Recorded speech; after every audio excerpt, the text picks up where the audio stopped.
Oh, look at that lovely intro that we had. Chris, behind the scenes, was getting worked. TDN Fantasy, Paige DeMacos, Jamie Eisner. Guys, listen, here's what happened, right? So let me set the scene a little bit here. So Jake, Jamie, and I are sitting, we're prepping for the show. And Chris, our lovely producer, he has a couple jobs that he's got to get done, right? Lovely is relative. One of those jobs was to produce a list ahead of time, of which he sent to one of the three of us, and then we were asking him for the train. Okay, we want the hype train noise, and he said he could not deliver. So Chris, we're going to give you a shot right here at the top of the show to play the hype train, and God bless you. I hope it plays, because otherwise this is going to be a long show for you, bro. Hey, that's what we were looking for. That'll boy, Jamie. Take a drink. Mighty swell. I wanted to make sure I opened that. I am also drinking peach today, Jamie. I am also drinking peach today. Chris has got like Mott's apple juice down there, so we're good to go for the day.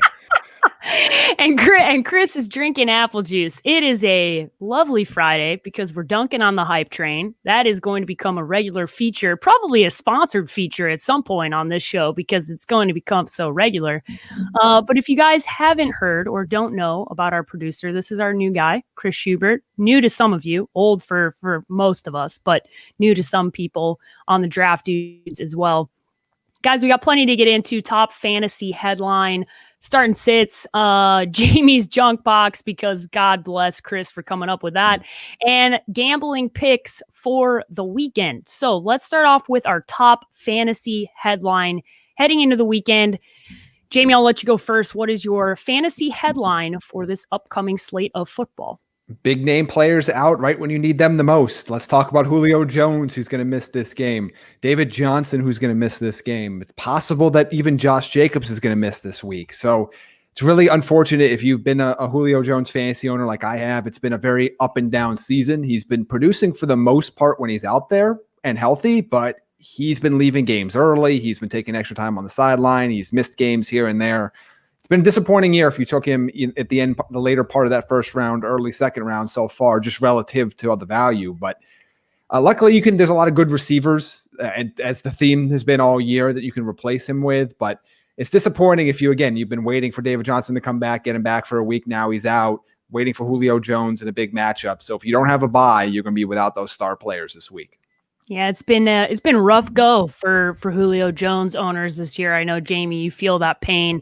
And Josh Jacobs, even if he is a go this weekend, what can you expect from him, right? There's the question mark that even if he does play, you never want to be playing somebody in the fantasy postseason that might be on limited snap counts or might not be at 100%. So, Jake, what are you paying attention to? What is your fantasy headline going into this weekend? There's a big game going on in Tampa. Can Tampa Bay's superstars play like superstars in December? Did Mike Evans show up and have a big fantasy day? Chris Godwin, Gronkowski, does Brady take over? Rojo on the other side, tons of fantasy in this. Can Dalvin Cook have a decent day against that Bucs run defense? Justin Jefferson, can he keep it going? And Thielen's been a monster in the red zone. So, but they have no tight ends playing in that game. There's a lot going on. But the biggest headline to me is the Bucs coming off the bye week. Can their superstars play like superstars down the stretch? There is a lot of emphasis on that game for a lot of reasons, right? There's a lot of interest in it from a football perspective, but also obviously from fantasy headlines. You're going to want those guys, right? You heard Chris Godwin got 10 pins taken out of his hands or whatever the hell that was. Two, but the surgery to take him out was a lot easier than putting it in. But he still missed 2 days of practice and still the timing and the continuity and all the stuff that goes with it. But look, he's ridiculously tough. He's been playing with like a full ball cast all week and then taking it off with these two fingers and a full splint and catching everything still. I mean, it's been amazing. But Mike Evans tweaked a hamstring, missed 2 days of practice full today. Can this team show up, and can the superstars be superstars? I think it's a huge headline. Yeah, it is a huge headline. I don't know, guys, but having pins in your hands, I don't care if it's 2, 10, or 5. I don't care what number it is. That sounds excruciating. It sounds absolutely awful. So hopefully good on you, Chris Godwin. Definitely a tough ass dude. All right, let's get into starting sits, guys. We actually got one already from somebody who jumped in here. So if you're watching along and you want the guys to give you their advice on start sit this weekend, you can jump in the comments section. And it looks like Hank, old intern, already jumping in. Hanky Poo is coming in. He never got the opportunity for us to help him set his lineup because he was too busy working. So now he's like, hey, I want you guys to help me out. So let's start off with good old Hank. Henry, he says he's got a dilemma here. Dilemma in the flex spot. J.D. McKissic or Tyler Boyd. Do we want to give him good advice, guys, or do we want to just kind of mess with him a little bit here? I guess we'll be nice. We'll be nice. Jake, who are you playing here? I love Hanky Poo. I'm actually going to go Tyler Boyd. I mean, this Cowboys defense is atrocious as being nice. You run it down their throat, but you could throw. He's been okay in the slot, even with Burrow getting hurt. I think you're fine either way. McKissic's going to get his targets. We know that. I'll let Jamie talk about his boy. So I'll take Tyler Boyd. I don't really think you can go wrong here. I don't think you have a huge ceiling for Tyler Boyd, but I think you have a pretty decent floor. So it's do you need those points to reach for the upside, or can you just go with a decent floor here and go Tyler Boyd? Jamie, is your heart okay? Is your heart okay? No, He's taking shots at your boy, J.D. McKissic? Look, I like Tyler Boyd as much as the next guy, but Brandon Allen's throwing him the football, so that makes him a borderline irrelevant player right now. 72 I know he had that one big. I mean, he caught a 10-yard out that the defense stopped playing, and then he got ejected. But no, it's J.D. McKissic this week. You're not going to have Antonio Gibson, and I think you're starting to see J.D. McKissic get back into that 8, 9, 10-plus target territory that he went away from for a couple weeks. He's going to get the opportunity to do that. He'll get some carries in this game as well. In PPR, I'm going to take McKissic here. All right, guys. This one comes from Baby Santa. Shout out to Baby Santa. I don't know. Holiday season. That's exactly right. Thoughts on Duke Johnson or Miles Sanders? Let me just say this before they do. That's my thoughts on Miles Sanders and Duke Johnson. Jamie, you get to go first this time. Let's try and help Baby Santa out here. This is actually the third time I've got this exact question today. So my hate for Miles Sanders this week has been well documented. I did a start sit video that you could see on @TDN Fantasy and my own Twitter account where I talk about how Miles Sanders is not a top 30 running back. Both of these options aren't great. And hopefully you're not starting them in a flex spot because I guarantee you there's going to be about 40 to 50 wide receivers you would rather play over any of those guys. But if I have to pick from those two, I'm going to take a chance with Duke Johnson. Jake, what are you thinking? There's no way I can say Miles Sanders. You got to go Duke Johnson. I mean, when he's filled in, I think he had 17 and a half a week ago, filling in for David Johnson. This kind of sucks. David Johnson finally coming back and ends up on the COVID list, I think it was, whatever it is. But it's a pretty good matchup. Chicago's defense has been playing awful last couple weeks. You've been able to run it on him. He usually catches the ball a few times. They still don't throw it to the backs in this offense enough. But I think the answer is easily Duke Johnson. I wouldn't expect a ton, but it's easily more than Miles Sanders is going to put up. All right. The hatred for Miles Sanders is strong. The hatred across the board for that Eagles team, I think, in general, is just a whole lot of. I'll remind everybody is that the Saints are allowing to all running backs combined on a per game basis this year 14.9 fantasy points. Yeah, that's for every back on the roster in their average games. This is not. I know everybody's gonna be excited because Jalen Hurts is in there now, and they're gonna run more read out, whatever. I'm not playing. Can we talk about that for a moment? What exactly are we excited about? What exactly? Not Carson Wentz. This is the typical. Whenever somebody new takes over, it's automatically going to be better. That's the mentality that most have. Jake, I'm struggling with this, right? Because it's like I get that the rookie quarterback thing is always okay. We're excited about this. Wait, say that again, Paige. Say that first part again. Rookie quarterback in his first start against the number one defense in the league. I don't know what you're expecting. Yeah. By the way, he threw a pick last week, seeing vanilla defenses when they were down. He's going to be okay. He's going to run. He's going to do the exact same thing Carson Wentz does. Try to do too much and make a bunch of mistakes. The offensive line still sucks. Their weapons still suck. They're all still banged up. They have no running game. And by the way, they're playing the number one defense, who has been beyond hot for 5 weeks. I don't know what the hell you expect. It doesn't matter if you put Patrick Mahomes behind center in Philly. They're not doing anything right now. They have nothing to work with. It's interesting. I think I've seen I'm uncomfortable with the conversation happening around what this team's going to look like with Jalen Hurts. That some people are having. That's not a knock on the kid. I got killed because I retweeted, leave it up to ESPN to act like him squatting 600 pounds at Oklahoma has anything to do with playing good quarterback. It's impressive as hell that he could squat 600 pounds. It also doesn't have anything to do with less than zero to do with playing good quarterback against the New Orleans Saints. That doesn't mean I'm knocking it or that I can squat more or whatever the hell Twitter wanted to come at me with. It has nothing to do with that. But it has zero to do with being a good football player and damn sure zero to do with being a good quarterback. Like less than zero. Yeah.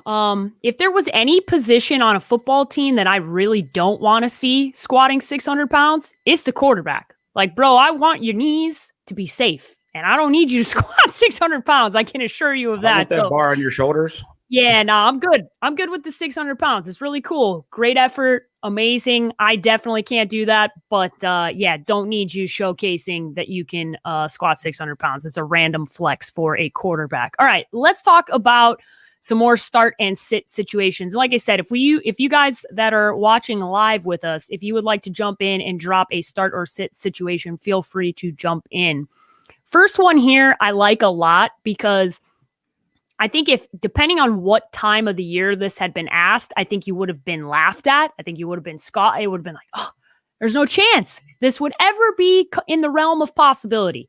The realm of possibility, this is a tough one, I think, this week, coming off of what we've seen from these two quarterbacks over the last few weeks, and that's Matthew Stafford or Kyler Murray, right? And that is, Kyler Murray has not been putting up the same amount of fantasy points, especially for the last 4 weeks when he has not been running the football, and Matthew Stafford is coming off a top performance, going for over 400 yards against that Bears defense. Jamie, who are you starting in this one? Because I looked at it and I went, and I was like, yep, no, that makes sense. Makes sense. Yeah, this is closer than it's been any other time this year. I'm still going to lean to Kyler Murray a few spots here. Matthew Stafford's been so hit or miss in this post-Kenny Golladay life. I mean, I'm looking over the last 5 weeks here. You got 10.4 points, then 23, then 7.6, then 17, then 27. Like, it's just been all over the place this year.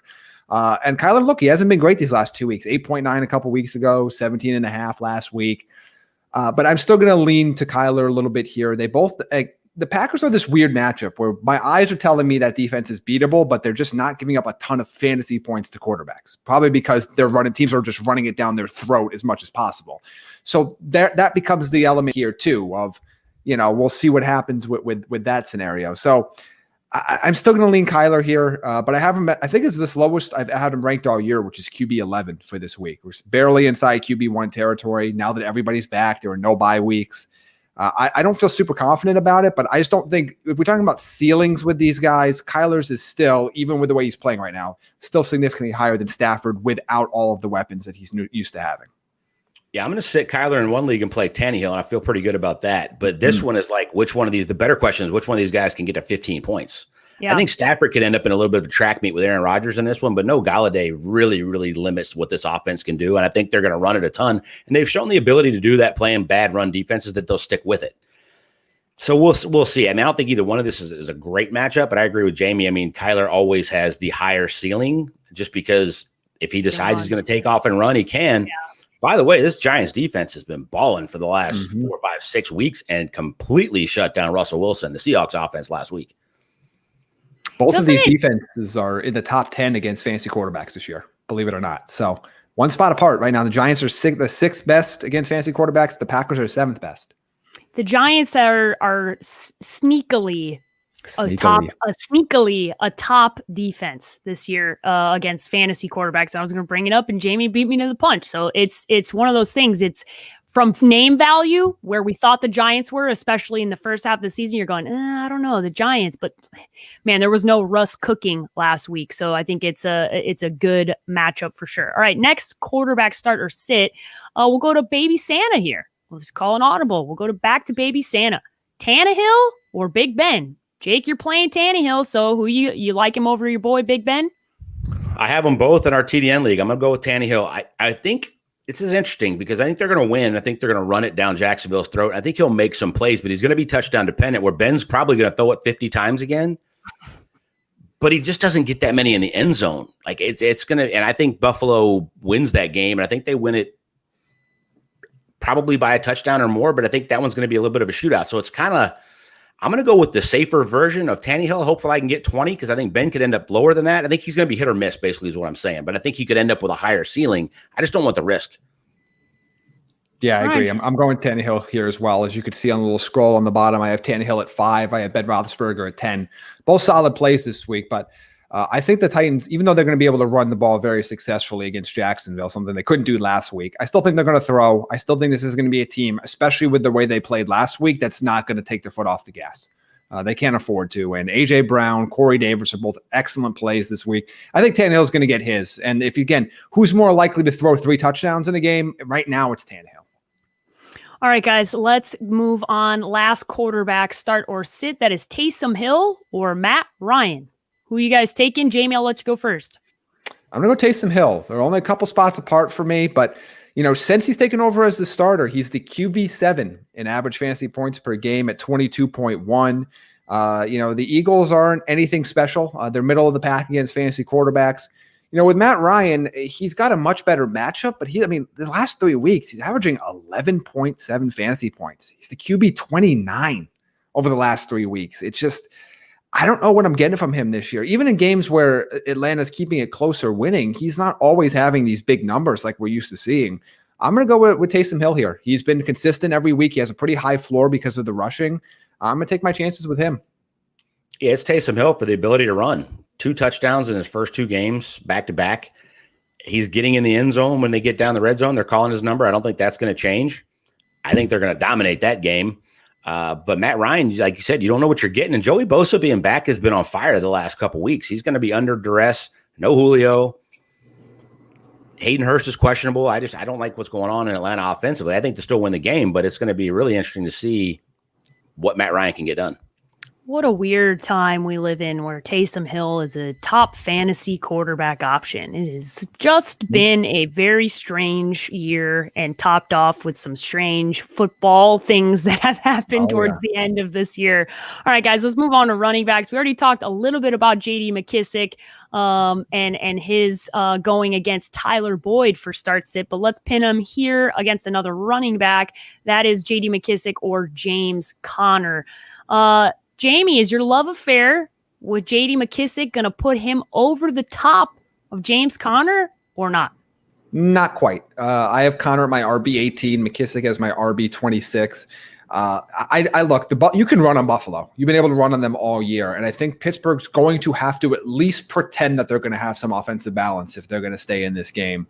I think Conner being back and having some effective carries early, which is something that they were not getting from Benny Snell these last couple of weeks, they just went away from it. I think if they start getting some effective carries against the rush defense that has struggled, the 9th worst rushing defense in the NFL this year, I think they'll run with him a little bit more. He's got a chance of getting in the end zone. My one little stat on McKissic, though, is as good as the 49ers have been against fantasy running backs this year. They're a top 5 defense, but they're allowing about 10.2 fantasy points per game in the receiving game on average to running backs this year. Something to keep an eye on because they're not throwing it to Peyton Barber. I can tell you that very well. They're not going to throw the ball to Peyton Barber. If they're going to use a back out of the backfield to catch the ball consistently, it's going to be J.D. McKissic. Yeah, I mean, look, you hit the nail on the head. You can run it down Buffalo's throat. That's their Achilles heel. That's what's going to keep them from winning the whole thing unless they can get this figured out. When James Conner's in the game, they actually try to run the ball. They also throw him the little dump screens. He catches it better than people think. He's going to play a lot more plays than this hodgepodge mismatch of guys that are in and out of that backfield with Jalen Samuels and Snell. McClendon, or is it McClendon? Whatever you keep from Maryland. They're all over the place. That's all now James Conner. So I think I'd have to lean that way too. I think this is pretty close though. Yeah, pretty close for sure. That's why they're up here. These are good lists we got going on. We got to give Chris, our boy, a little shout out, a positive thing that he did today. So he gets one nice compliment, but that's about it for the rest of this show. Duke Johnson or Todd Gurley. Guys, we talked about Duke Johnson a little bit as one of the start situations versus Miles Sanders. Jake, I'll let you take this one first. Who do you choose here? Good luck. I'll go Todd Gurley because he seems to get in the end zone when they're in the red zone. That's about the only time he touches the ball for them anymore. I like his ability to get touchdowns more than I like Duke Johnson's. But Todd Gurley was my stay away for the year. Preseason, I'm still on it. He's had a better year than I thought technically. But he still hardly plays, but he scores touchdowns when they get inside the 10. I think I'll go with him because I think he has a better chance to score a touchdown. Yeah, I've got Gurley one spot higher for all the same reasons Jake talked about. Play a receiver, please. Like neither one of these players should be in your flex spot. Like, I mean, I understand if you're in a really bad way or you have to play 3 running backs or something weird, or maybe you had David Johnson and Miles Sanders and all this other stuff, and you have to play one of these guys as your RB2. But if you're playing one of these guys in your flex, stop. Like, there are. I'm not joking. There are 40 receivers. Yeah, I have to there's go so back many. and look at my rankings that I So would play many. over these guys. There's so many good receivers. I was just going through that today as I was looking at some of my lineups for postseason play, and I'm going, man, in both the leagues that I'm in the postseason, I have 2 wide receivers playing in my flex spot. Like, it's just been really tough in for running backs this year, more than I can ever remember. And also, there's just so much depth at that wide receiver position. So let's talk about those wide receivers, guys. Let's talk about a favorite of the show, our boy T.Y. Hilton, who's got himself back into contention where we care about him again. He's back in. The T.Y. dance is officially happening again. Curtis Samuel or T.Y. Hilton. Jamie, you first. You going with T.Y. or boy? Or are you sticking with Curtis Samuel? I'm gonna go with a Curtis Samuel. I don't know what I'm doing. I'm gonna go Team Curtis Samuel here. I don't think DJ Moore is gonna play, which is gonna open up more opportunities for him against Denver, who's not gonna have AJ Boye for this game. It's a bit of a banged up secondary right now. Samuel's averaging 17.3 fantasy points per game in his last 6. I mean, he has been an extremely effective player in a contract year, by the way. Or maybe that's a coincidence, but he's been an extremely big part of this offense. And now he's being used more in the receiving game. Like, he was getting a lot of touches early. Now he's getting a lot more targets to go along with those touches. I think they're both solid plays. I would play both of these guys over the 2 running backs we just talked about. But I have Curtis Samuel as my wide receiver 22 and Hilton at wide receiver 32. Yeah, I'm going to go Curtis. I was shocked today. I have Corey Davis and Curtis Samuel in a Yahoo league. They're 10 points apart for the season. Yeah. As good as Corey Davis. Wide receiver 2s for the season. Like, Curtis Samuel's right there. So I'm going to go with the guaranteed touches in Curtis Samuel because T.Y. could go back to 3 for 35 like he's been most of the year, even though he's been really good the last couple weeks. I loved him on Pat McAfee's show the other day. He talked really, really candidly about his head wasn't in it early and he was dealing with a bunch of different stuff, and that seems to be gone. And I think they can really throw it all over this Raiders secondary. I'm still going to go with the guaranteed touches because Curtis Samuel, they put it running back and they'll run it. McCaffrey's out of this game. They throw him the bubble screens and they still take those shots. So I'm going to go with the guaranteed touches here. This is one where try to find a way to work them both in your lineup if you can, because you're going to have no Damon Arnett for the Raiders in this game, and they can't cover anybody anyway. So it's just something that I imagine now if you're like in a 10-team league, but if you're in a multi-flex league, find a way to get both these guys in your lineup if you can. T.Y. Hilton, guys, the secret sauce behind what happened here is, I don't know if you guys heard this story. His grandma called him out. His grandma said that he was playing bad, that he was playing real bad, that she didn't even recognize him on her TV. Wow. That's what she said. That is, I don't know, man. That when your grandma calls you out like that, that hurts. It cuts deep. And I think T.Y. was like, man, I really got to pick it up here because grandma's calling me out. I got to play better. I was like, damn, Grams, savage. I love it. That's harsh, but look, it worked. T.Y.'s back because Grams is like, yo, I want to see you. Go ahead, Chris. What you got? I'd rather T.Y. Hilton's grandma yell at me than Drew Lock's mom come to my defense. There we go. Ooh, yes. That's what I was looking for, Chris. I was waiting for a joke Chris. about Drew. By the way, I didn't realize Drew Lock and I went to the same high school in Lee Summit. My first year in high school, I didn't realize he was a Lee Summit Tiger when his mom was getting all that airtime the other night in Kansas City. Oh, yeah. Something moms in the NFL. Listen, there's something about, I'm like, grandma wants to talk. I'm interested. Grandmas can always talk. Yeah, grandmas can talk. I'm like, yeah. And she wasn't coming to the defense. She was taking shots at her own grandson. If your grandma has your back on Twitter, it's cool because Grams has Twitter. Yeah. If your mom has a full page note from her iPhone that she then tweets, not so much. Yeah. Also, I'm here for anybody's grandmother that wants to call them out for not playing well. It's absolutely phenomenal. Need it bad. All right, guys. Next wide receiver, start or sit we got here. Robby Anderson or Marquis Brown. Jamie, you first. Who you taking here? I'm going to go with Robby Anderson here, but this is one of those ones where I will defer to, do you need safe points or do you need massive upside? You know, are you the 6 seed playing the 3 seed that's projected to score 30 more points than you? Robby Anderson's been the more consistent player all season. He's averaging 12.6 points his last 6 games. Again, no DJ Moore is going to increase his target share. But Marquis Brown gets to go up against a secondary in Cleveland that's allowing the third most fantasy points in the NFL. And I think they're going to be down in that game, which means they're going to have to be throwing in that game, which means all you need is one big play from him. I'm going to go Robby Anderson. I think he's the safer pick here. He's about 10 spots higher in my rankings. But the one caveat will be is if you are a major underdog and you need someone that can maybe get you 25, again, in this matchup, we'll see if Denzel Ward plays. Marquis Brown would be that guy. But in most circumstances, Robby Anderson. Yeah, I agree wholeheartedly. You already talked about A.J. Boye being out and Moore not playing. I think you're still going with the guaranteed production because Marquis Brown could easily fall back to 2 or 3 targets. And they'll probably try to hit him deep, and that's the only hope you have for having a decent game. Well, Robby Anderson's probably going to have 7 or 8 targets in this game. That game should be fairly close. I think they're going to throw it more than people think because Vic's still going to do everything he can to try to stop the run and put it on Teddy Bridgewater. So I think they're going to throw it a little bit more than most people are expecting them to. All right, guys, tight end position.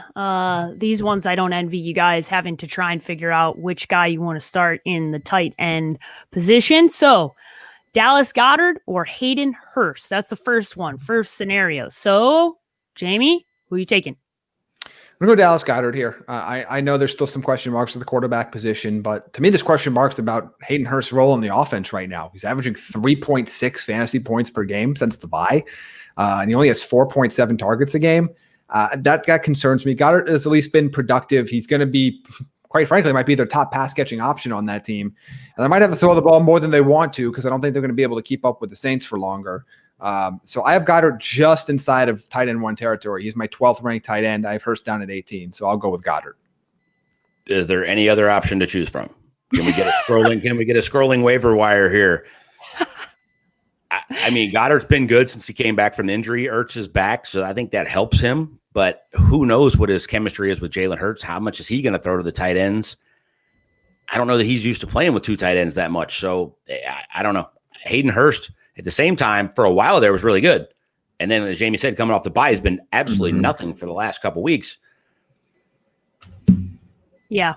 It's a whole lot of coin on that one.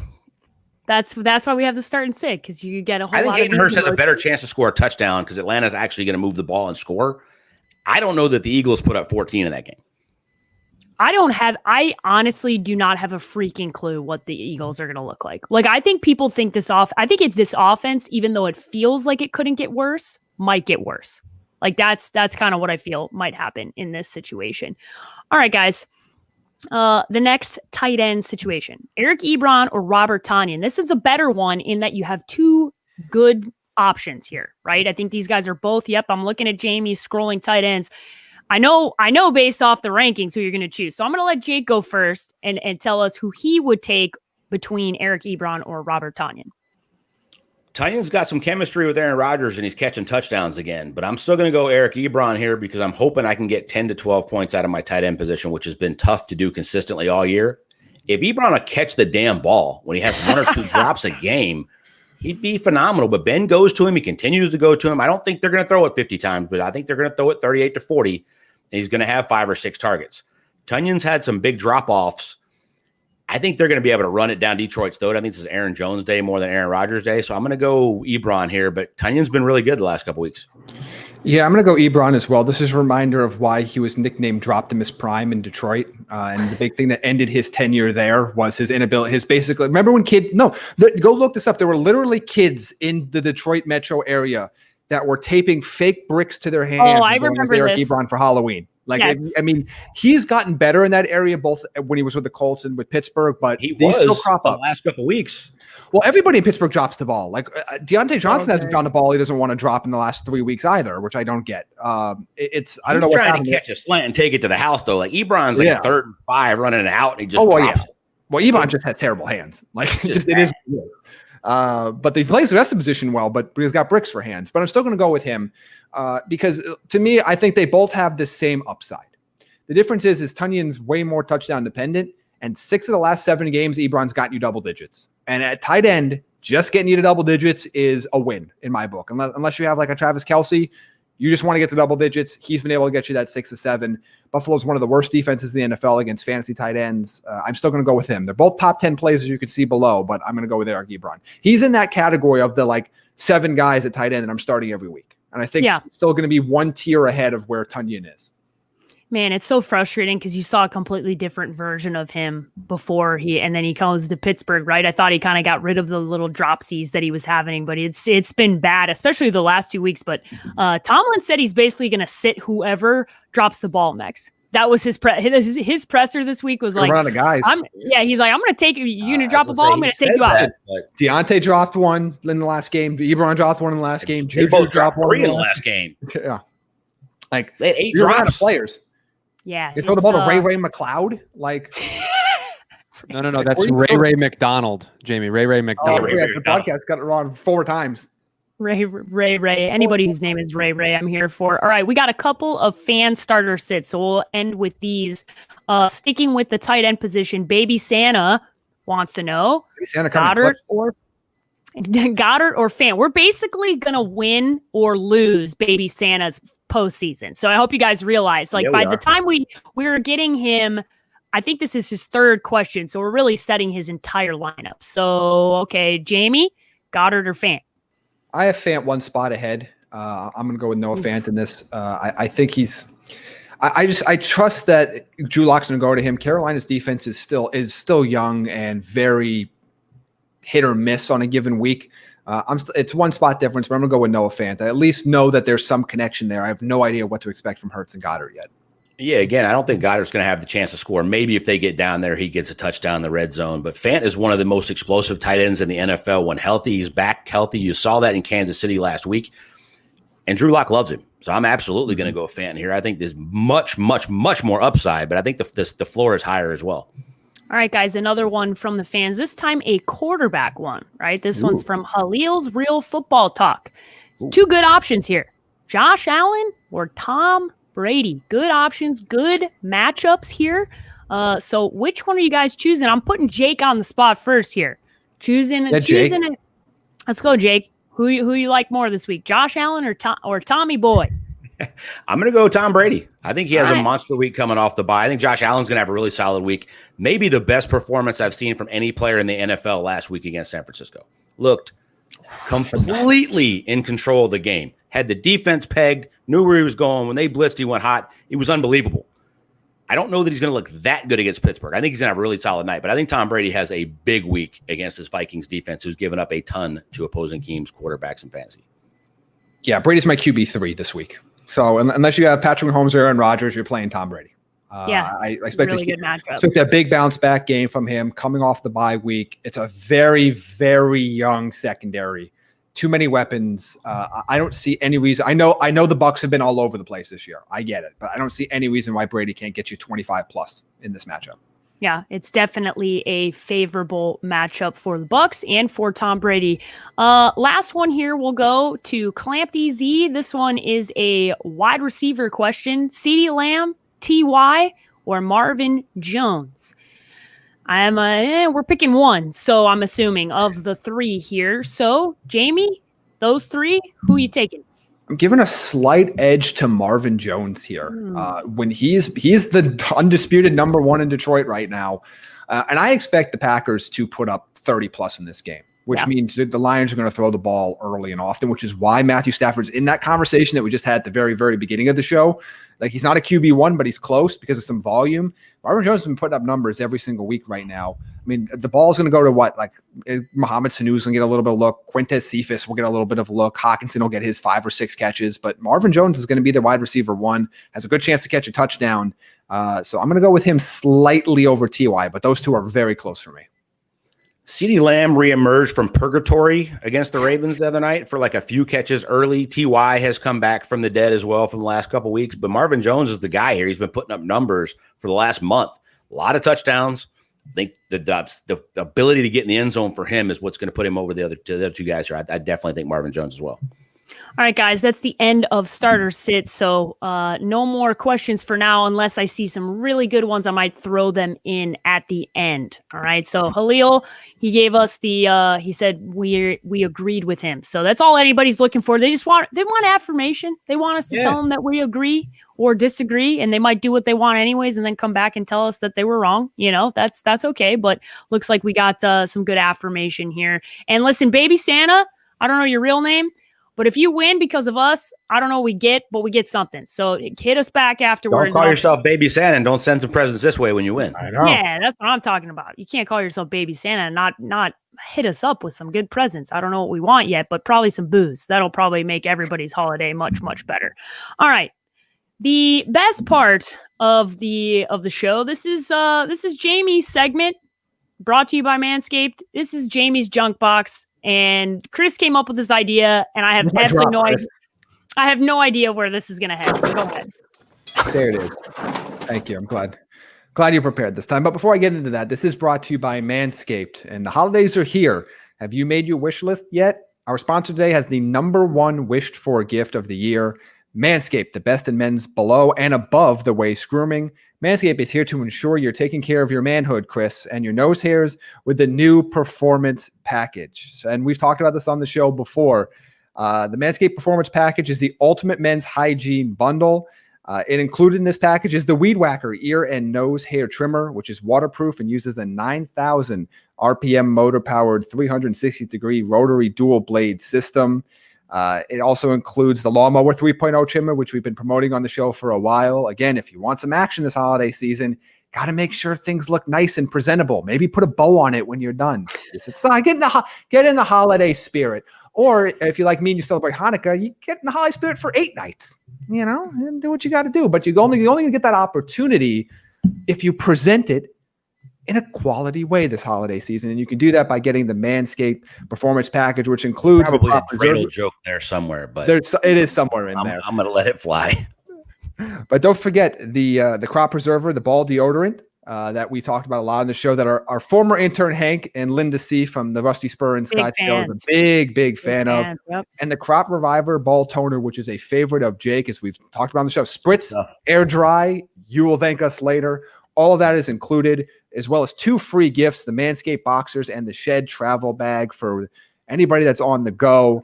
It's the best value this holiday season, and we're going to make it even better by giving you 20% off and free shipping by using the code TDN right there, TDN at the top of top of the screen at manscaped.com. 20% off, free shipping.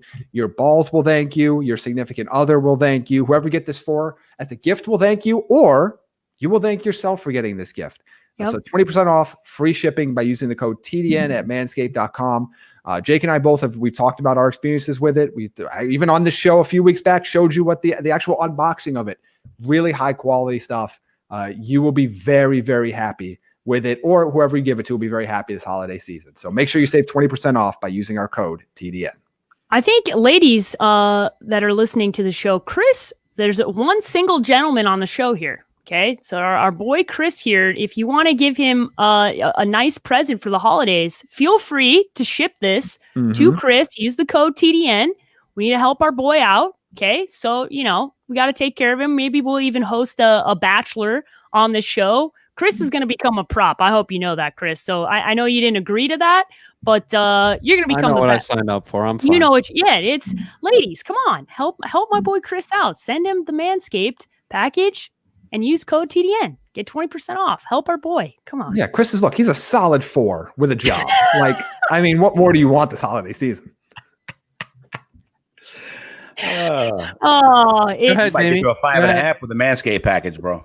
Go ahead. You see how that you see what happens? Come on, ladies. Help out our boy. Help out our boy Hype Train. All right. What I don't even know what this segment is. I'm gonna be honest. You weren't here last week for this. I was not here, so I don't even know where this is headed. I thought Chris said drunk box, and I was like, damn, I'm in for this. What is this? What is this new segment? Yeah, that's Jake's new segment. We have a jingle and everything. Junk box. By the way, we should do like a drunk history version of like a fantasy season retrospective at some point and ruin all of our careers. Sounds great. I think we might have like our highest viewership of all time if we did that. Just saying. TDN Fantasy After Dark. Watch me go on a tangent. Yeah, just get me like 4 or 5 Mighty Swells deep and ask me about Matt Breida, and like I'll just go off on that. Chris, do you want to explain what the Jamie's Junk Box segment is? Since you explained it last week. Absolutely. So, you heard the sounder. Jamie, he just goes through the junk box and he finds players that are owned in single-digit percentage of leagues that he thinks are worthy of you taking a look at to potentially play this week. So these are deep sleepers, diamonds in the rough. Last week's were good. So, Jamie, I'll play the sounder again. What's in the junk box? Yes, and for the second straight week, I will correct you, Chris. It's single-digit start percentage, not ownership. Now they might be single-digit ownership, but it's single. It's okay, Chris. If you were paying attention, our intern Hank would have noticed that. But so there's two players that I want to focus on again this week. First one is Jamal Williams, and we all know Aaron Jones has a tremendous matchup this week. But I like the way they're using Jamal Williams, especially when they maybe get into a blowout scenario here. The Lions are giving up 1.11 fantasy points per touch to running backs this year. And Jamal Williams is averaging 12 touches per game. I think he might even get more than that if they get in this blowout late. They don't want to run Aaron Jones into the ground. That's 1.11 fantasy points per touch to running backs this year. They are by far the worst fantasy defense in the NFL against running backs. So he's someone that's starting right now in only 9% of leagues that I think it should be in consideration for a second flex spot on your roster this week. He's got a pretty good matchup. I would start him over Miles Sanders, for example. I think I would start him over Todd Gurley. I'd start him over Duke Johnson. I think he's somebody that's going to be in that consideration for you this week. And my other one is a wide receiver that gets no love. And it's not Corey Davis this time, even though he still gets no love. It's Tim Patrick, starting only 5.4% of leagues. Since week 3, aside from the Saints game, he's averaging almost 15 fantasy points per game. Yet he's going to be starting in 5.4% of leagues this week. He's, again, another somebody that should be in that consideration for flex territory. I'm playing him in the second flex spots in one of my leagues where I'm in the playoffs. I don't know what more you want from him. This dude produces week in, week out. He's a big play threat. He scores touchdowns. He's got chemistry with Drew Lock. I'm not worried about the matchup against Carolina at all. I'm not sure what the hesitation is with him this year. But to me, he has proven to be right now the wide receiver 1 in Denver over Jerry Jeudy. I like what I've seen so far. I think both those guys could have some sneaky fantasy value for you this week.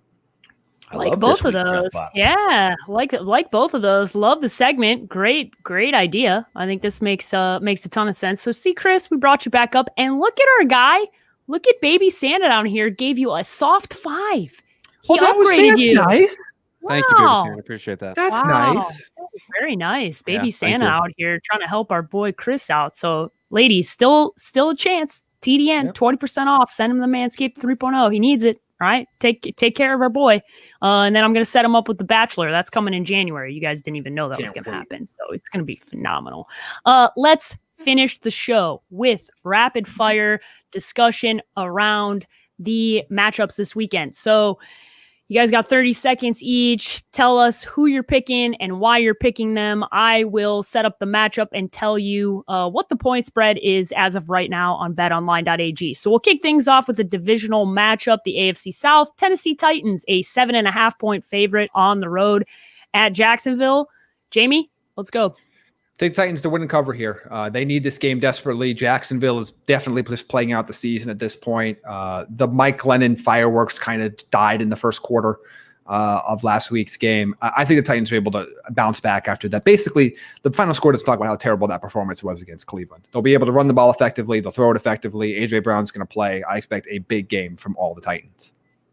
Yeah, give me the Titans 34-23. This line was 9 earlier in the week, so for it to come down a little bit, I'd love it that much more. Jacksonville's been keeping it close the last 5 or 6 weeks. I talked about last week; they were one of my dogs, but I don't like it this week. I think Tennessee pulls away and wins this one pretty easily. If there was a matchup that I didn't want to watch, it's this one. The Dallas Cowboys playing the Andy Dalton revenge game, Paige. Yeah, the Andy Dalton revenge game, of which they are a 3.5-point dog at home against a very bad Cowboys team. Jake, I'll let you take this one first. Who you got? Take the Cowboys 30-21. I like what I saw from their offense against the Ravens the other night. I think they'll move it pretty easily. I think they'll put up some points. Their defense is god-awful. I think Gio and company have a decent day offensively, but I think the Cowboys should win this easily. I'm definitely going to take them to cover. Yeah, this is a case of a bad team versus a terrible team, and I'm going to go with the bad team in this one in Dallas. They should be able to win and cover. I love the quarterback situation a lot better. They're going to be able to run the ball more effectively. They have more weapons on offense. And look, where you beat Dallas is in their defense. Where's Cincinnati going to take advantage of them? With Brandon Allen, Gio Bernard, I don't think it's going to be enough for them to win.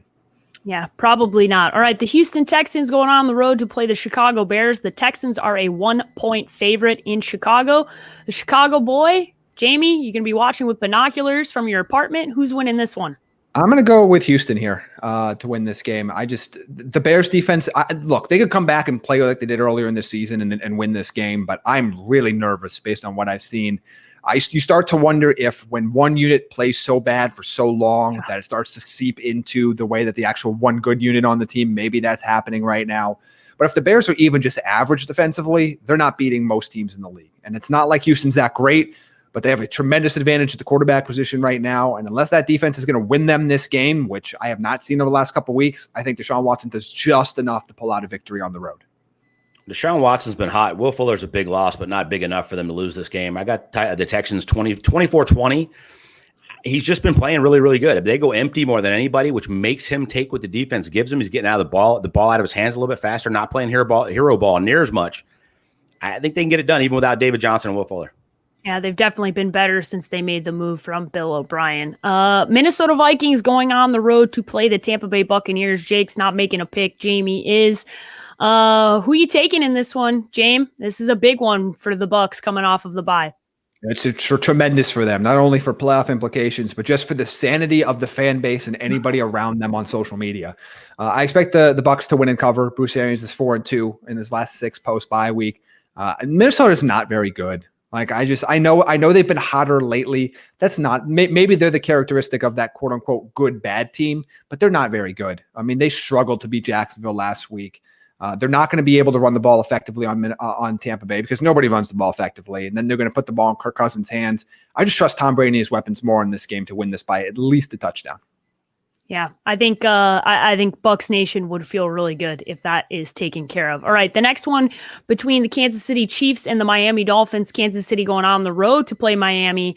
Kansas City, a 7-point favorite on the road here. Jake, you first. That's the same face I made when I was like, touchdown. All right, go ahead. It was 7.5, and I was going to ride with the Dolphins because they're the number 1 team against the spread for this season. Except for the Chiefs are averaging 12.2 points per game in their wins on the road. Give me the Chiefs to cover it 31-23. I'm going to take them up. The 7.5 going down to 7 got me. I'm gonna ride with that. I think I'm not convinced Tua can put up enough to hang in there. All right. Yeah, I'm gonna ride with the Chiefs as well. I think this is gonna be a really exciting game, but I just think that the difference between the quarterback play right now, despite what Tua did in the second half of the last game, is just too great. The Chiefs have been annoying all year because we see the talent that they have and they don't blow people out like they should. And I don't think this game is gonna be a blowout by any means. But while it's now back down to a touchdown, I think they can cover that. All right, guys, the Arizona Cardinals going on the road to play the New York Giants. This one is not on BetOnline right now, but it was as last seen Arizona -3 against this Giants team. I think that's very interesting. Very interesting, this one. I'm excited to hear what you guys have to say. Jamie, who are you taking here? I'm going to take the Giants to cover, and I think they've got a decent chance to win this football game. They're playing a lot better defensively than the Cardinals. I don't know what Kyler Murray I'm going to get. If I get the Kyler Murray I've seen the last couple of weeks where there's a reluctance to run, they're not winning this football game. So there's always the concern that he goes back and looks like he did a few weeks ago. But I'm really the DeAndre Hopkins versus James Bradbury matchup's a really fun one to watch if you'd like to narrow in on just 2 guys on the field at one point. I'm going to take the Giants. They're hot right now. I love the way their defense is playing, and I'm going to get a free field goal out of this. And speaking of field goals, Zane Gonzalez has been a problem for Arizona for most of the season right now. So I think this is going to be a really close game. Cardinals are terrible when they go to the East Coast, and they've been for that way since the Denny Green era. It's been a long time where they've been just unfortunate circumstances going to the East Coast for an early game. I'm going to take the Giants to cover, and you know what? Screw it. Take the Giants to win too. Okay. Oh, that a boy. What a step out there. Look, this is this could not be the tale of polar opposites more. Giants have won 4 straight. The Cardinals are 2 plays from losing 6 straight. They're reeling. Kyler Murray's averaging less than 100 yards a game, less than he was when he was hot earlier in the season.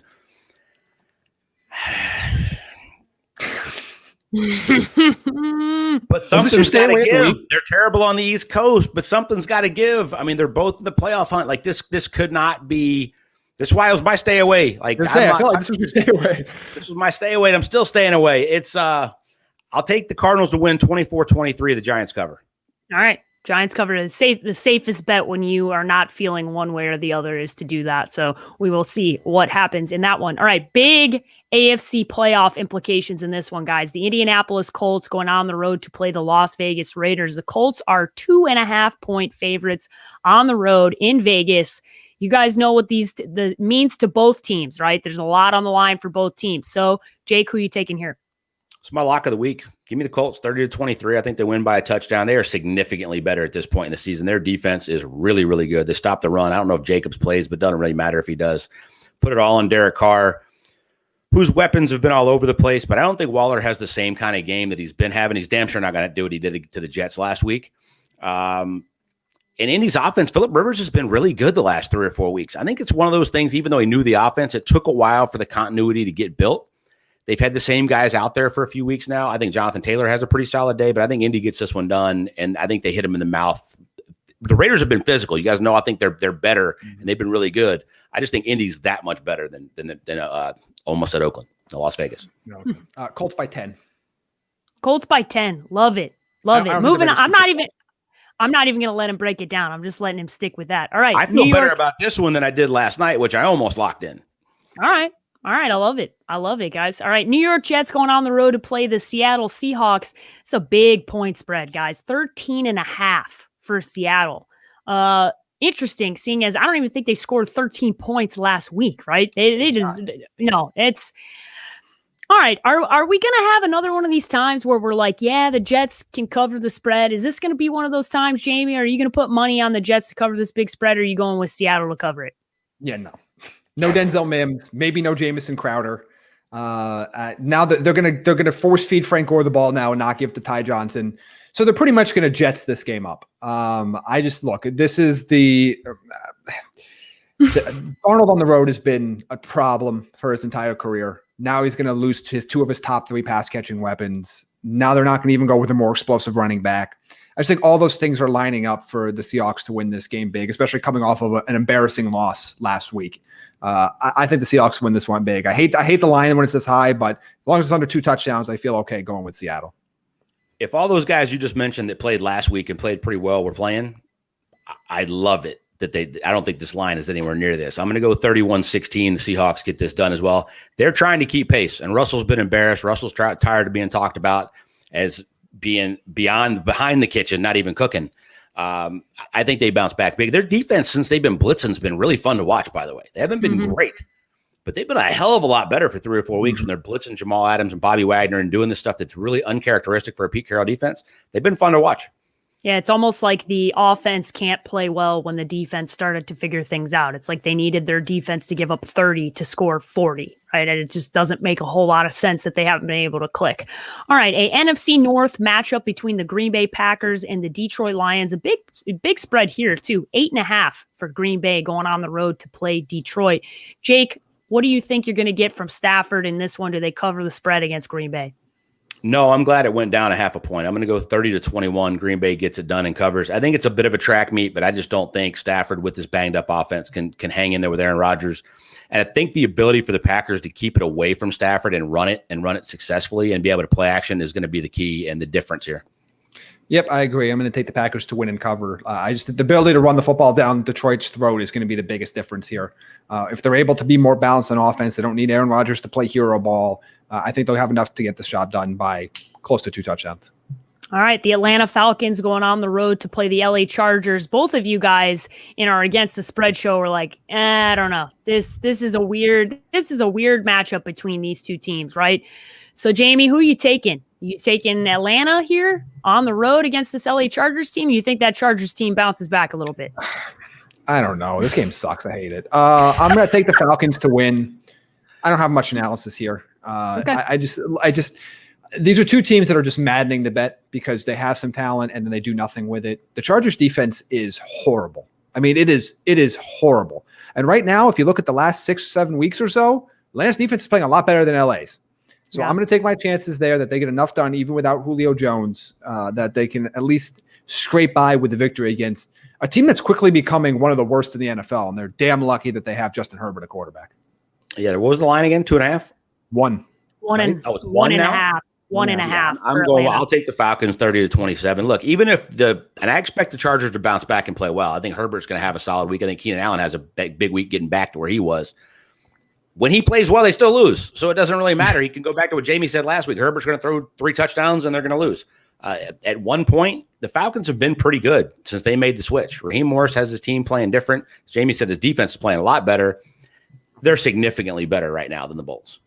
Yeah, it's what a weird team the Chargers are. They just get it. We've always had a tough time trying to evaluate them, but this is one of the more strange seasons I can recall of that team in general.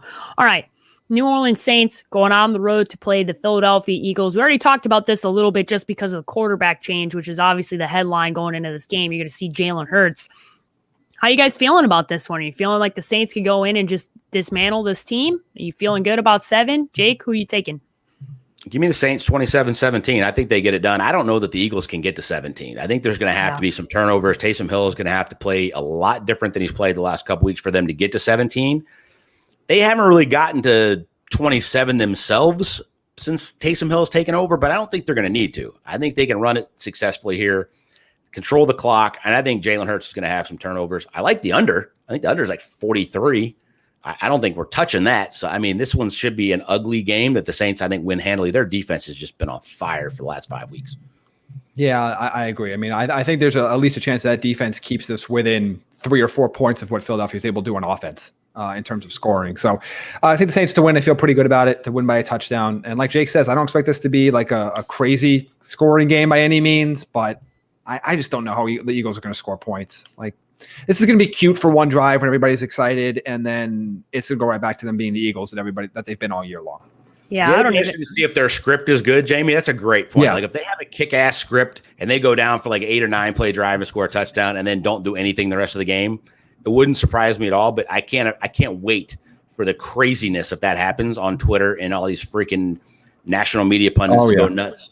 It'll be a Tom Brady-ish story. They call that the Gates, by the way. The what?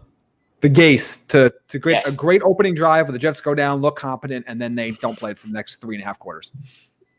Poor Chris. He's just taking left hooks all day long. All right, guys. The Washington football team going on the road to play the San Francisco 49ers.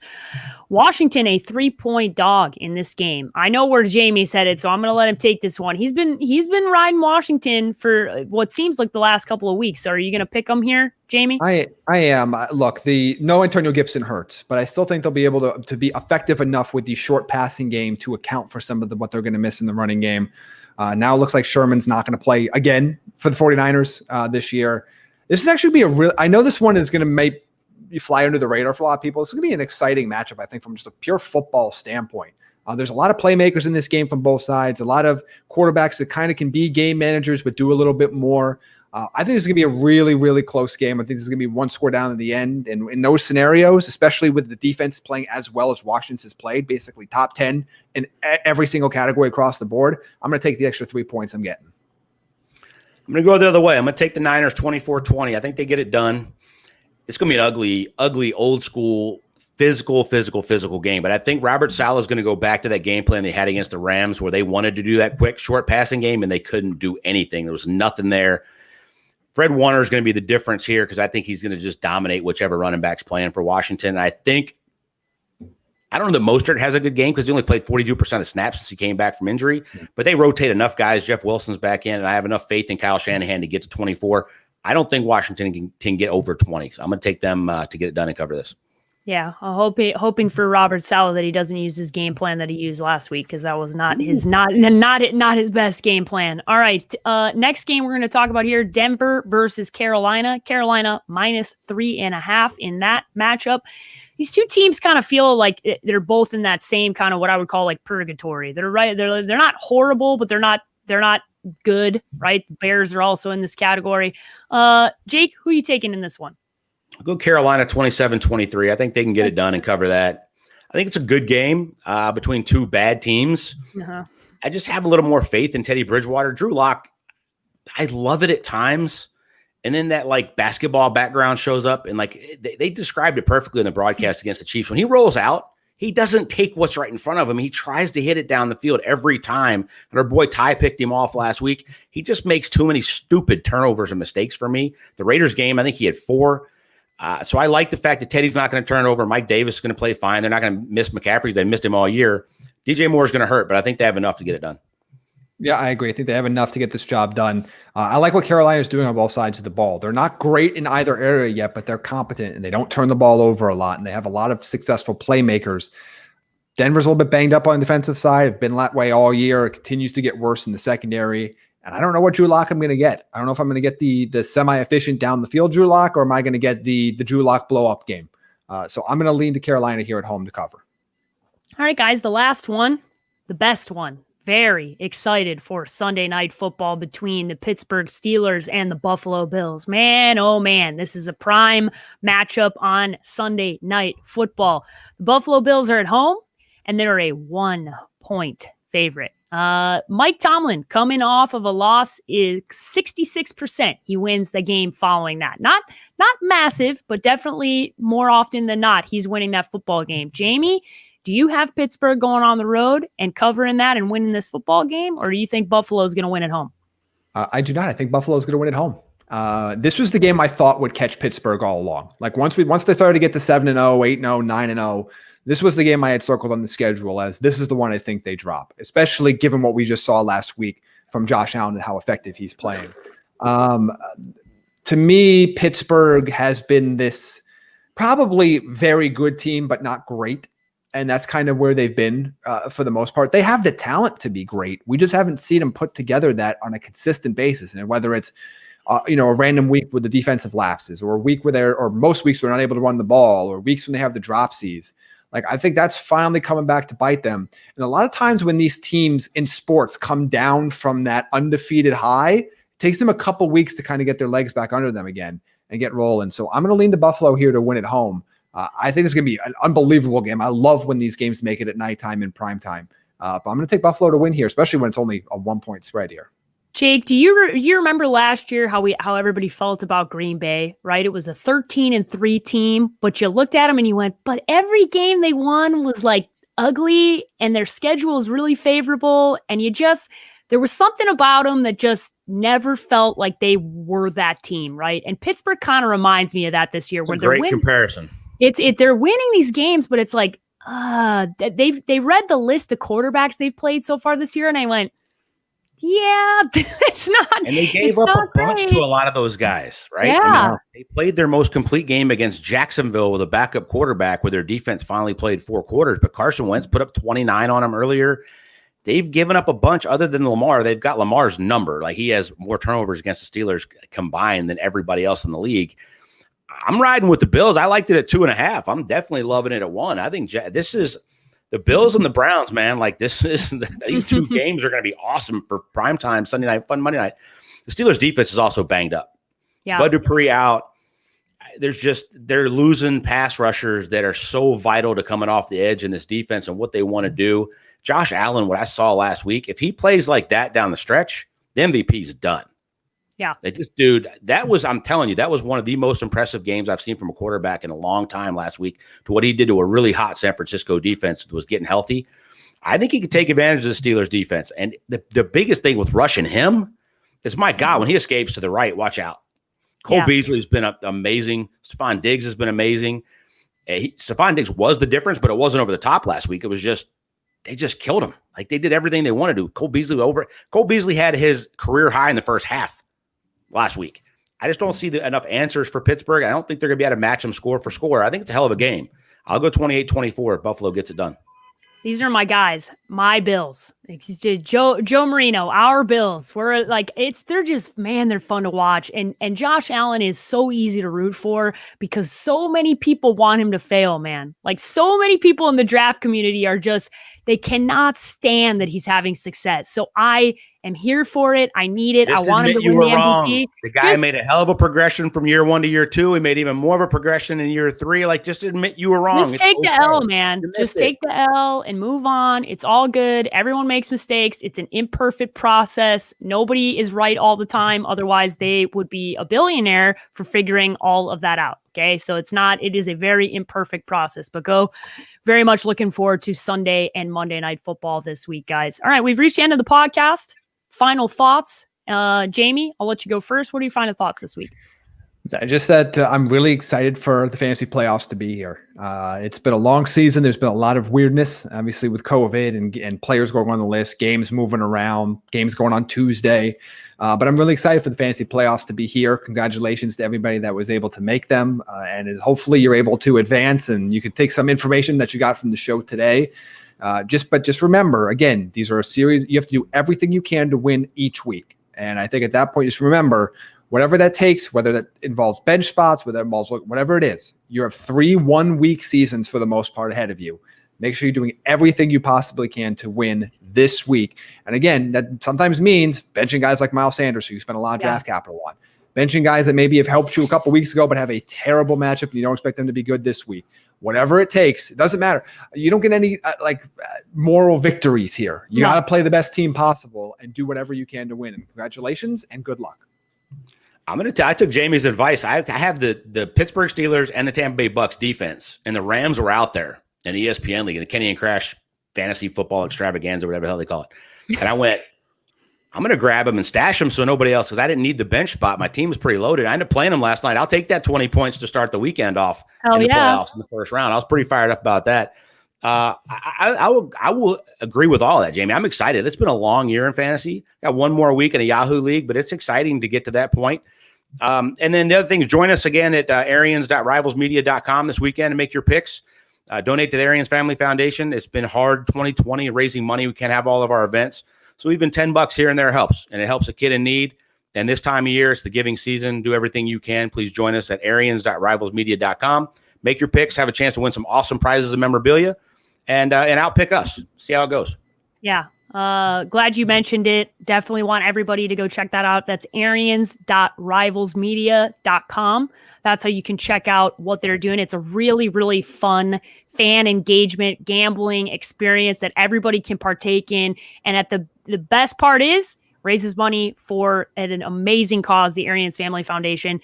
And on that note, I have another giveaway that I'm going to have on my Instagram. So be sure to check that out at _sports page. I'll put the details there. We will also be raising money for the Arians Family Foundation. $1 equals 1 raffle ticket, no cap. So if you got $100, you got 100 raffle tickets. So the more you donate, the more raffle tickets you get. Pretty simple and a really awesome prize that I'm excited to give away. So be sure to check that out. For myself, Jamie Eisner, Jake Arians, Chris Schubert. Shub, you need to give yourself the opportunity to have everybody follow you. So I'm going to let you go first. Why don't you tell everybody how they can follow you on social media? Because you're going to need the most help here. Come on out. You can follow me on Twitter at Schu, SCHU. What happened to the mic? Oh no, what happened, Chris? Did that just happen? They could not have scripted that better. Did that just happen? Oh my God. Oh my God. Exit stage left. Bye. Deuces. It's an incredible moment when your producer's mic goes out, but also when he's gifted a moment and then he can't get through what his Twitter account is. So I'll do it for him. It's Shoe Radio. So you guys can follow him on Twitter, since I'm not sure that his mic is going to work this time around. Jake, how can everybody follow you? Arians NFL on Instagram and Jake B. Arians on Twitter. Jamie? You can follow me at Jamie Eisner on Twitter. You guys can follow me at the _sports page with an eye on both Twitter and Instagram. You can follow the show at TDN Fantasy. You can check out our rankings to make sure that you're getting everything right on Sunday morning at thedraftnetwork.com. Have a hell of a weekend.